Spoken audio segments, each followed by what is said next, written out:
Hello and welcome to episode 34 of the HamCorp Training Manual. In this episode, we craft the ancient Stargate, the second of 3 Stargates. We also explore the Nether and set up fluid drilling rigs, a third dimension to exploit. Neat. So, the ancient Stargate. Still a couple of new multi-blocks required, actually. I need a super pressure heat chamber. This is like the heat chamber, but has a different recipe map. It's used for making the Awakened Inferno Stargate rods and the Awakened Abyss Stargate rods. Sadly, this has nothing more than put down the machine and put the inputs in, which is a bit disappointing, but at least it has parallel hatches so I can power dump. And I also need the RIM, the Runic Inscriber and Manifold Manipulator. Another inputs in, outputs out multi. This one looks pretty cool though. It needs a Runic Tablet Unified for the scan, and it also needs a Keyloggraver Manipulator and concentrate, that's not a word, capable Runicalium casing, which I have already crafted. It screws up my shaders, but here it is. As for the Runic Tablet, this is a simple assembly recipe with the 6 different Runic Tablet fragments. If you remember, I actually do have 6 fragments, but 4 of them are the same type. But luckily, I can convert each type into the next in the sequence. So number 6 gets converted to number 1, which can be converted to 2, which can be converted to 3, and so on. So as long as I have 6 of any fragment, I have all 6 fragments. It just needs some Nequadria and Ancient Runicalium. And a UV scanner, which kind of sucks, but it is what it is. There's also 2 new materials. There's Acrariatic Runixium Dust. This is a UEV mixer recipe that takes 9 minutes. Needs Strontium Titanium Oxide, Ancient Runicalium, Runic Laser Source Base Dust, and Utopian Aquarium. So it's actually not too bad, it's just really slow. The other material is Stellarized Weapon Grade Naquata. This is made in an ABS, also quite slow. 13 ingots worth in like 20 minutes. That hurts. But it needs Stellarium Dust, Weapon Grade Naquata Dust, Void Dust, which has been popping up a lot lately, and Krypton. Well, Krypton's optional, but yeah. So Void Dust has been popping up a lot, and Void Dust kind of hurts because I need to make echo fluid for it, which if you remember needs echo shards, which are basically the end of the whole nuclear processing line. There's kind of no real way to speed this up besides machine spamming. So I may have to just sort of passively start generating echo fluid because I need a lot of this stuff.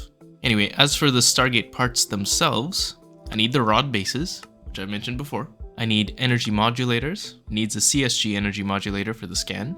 I need ASG field stabilizers. I need ASG inscription plates, which need UEV circuits each. Ouch. And 2 CSG inscription plates. Ouch. Which needs aerogel. Ouch. Okay, I need a lot of vacuum reactors.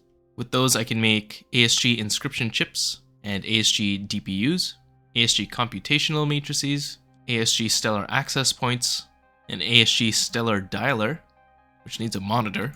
What is this? Oh, this is easy. This also needs liquid naquadated soldering alloy, which I don't think I've made before, but it's just a basic ABS recipe with some stuff. ASG reinforced plating, which is gonna be a little expensive, and runic engraved casings. There's a couple of types of these, so I need the blank ones, of course. This again needs liquid void. These can be turned into transportation, stabilization, and pathway inscribed casings. And these are used for making the ancient dial home device. As for the rods, I need to make abyssally reforged Stargate rods, and hellish ones as well. The only difference in the recipe is the fragment. The abyss ones use abyss fragments. Component part assembly, more echo shards. And the inferno fragments, kind of similar thing here. No echo shards here though, luckily. With these I also get to make voidic cores and hellish cores, which are combined to make draconic cores. Again, in the super pressure heat chamber. Finally, I have ASG chevrons and the ASG dimensional supercomputer. All those things combined, finally, get me the ancient Stargate blocks.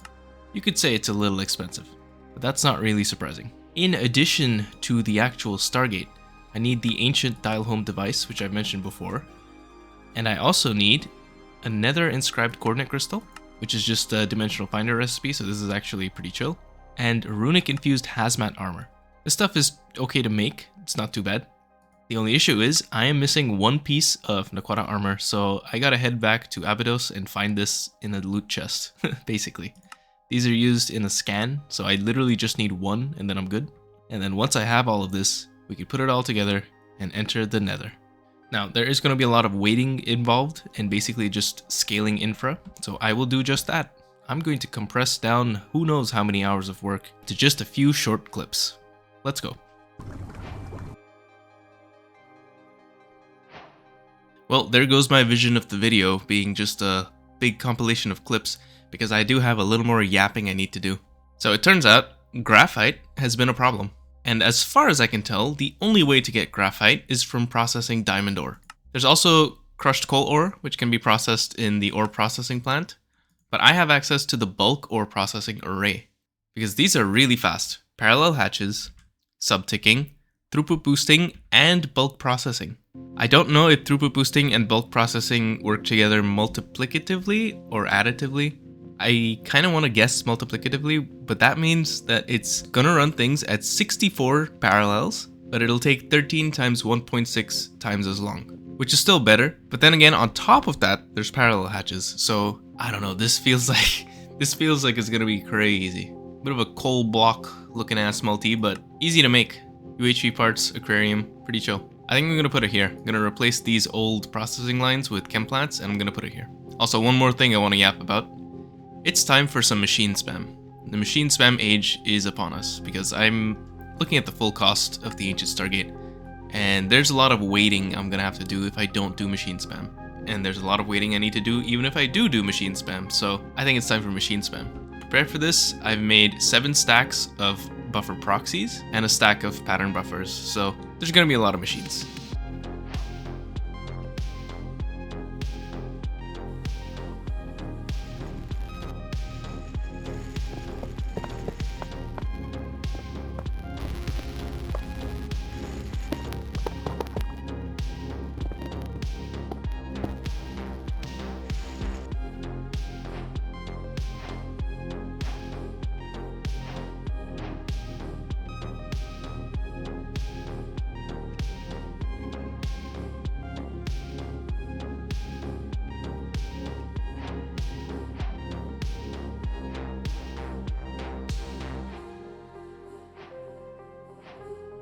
Yeah, there's not really much I can say about this progression. I'm kind of just putting item into machine and getting item out. There's not much more to it.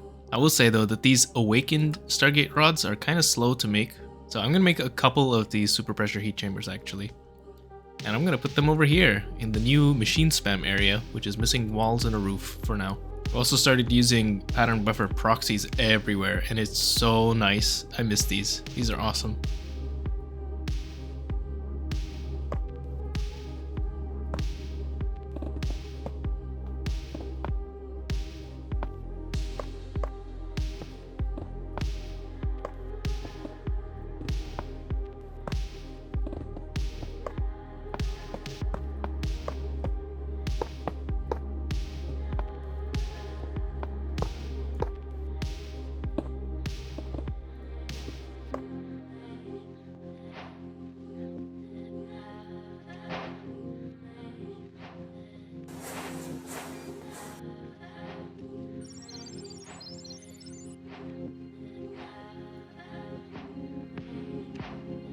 Finally, the actual ring gate blocks and chevrons and the base.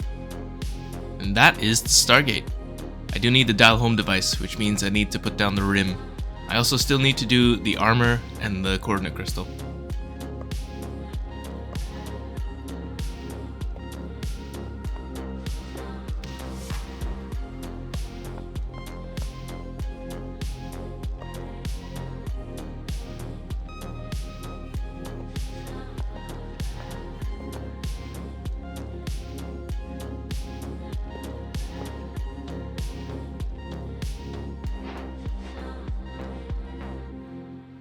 Brother, I have to do this recipe on Abydos?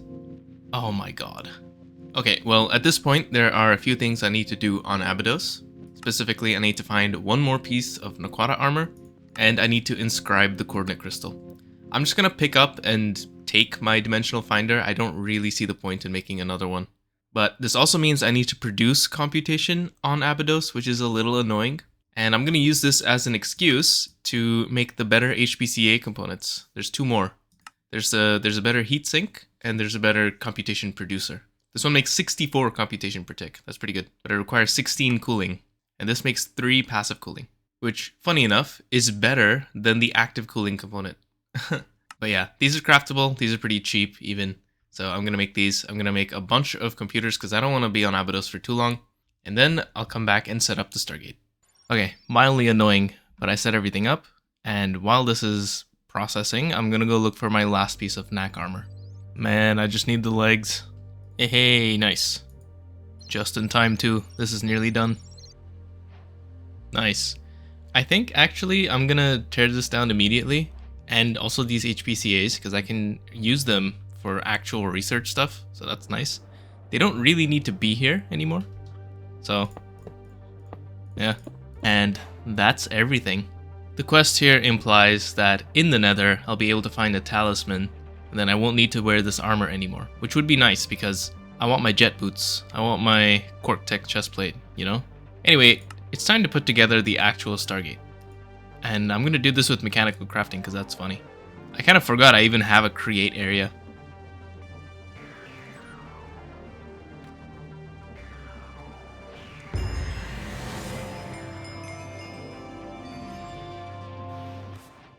There we go. Ancient Stargate. As for the Nether coordinates, 27, 23, 4, 34, 12, and 28.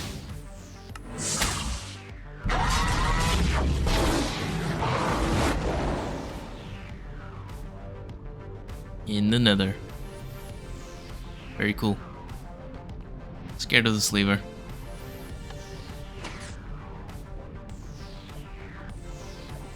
Well, this just, this is the Nether. I don't know what I'm supposed to be doing here, though. Looking for the talisman, probably. Also, do you see this, like, wavy effect? That's really cool. What is this? Husk of the Flame. Used for Heart of the Flame. Okay, I just need one. Cool.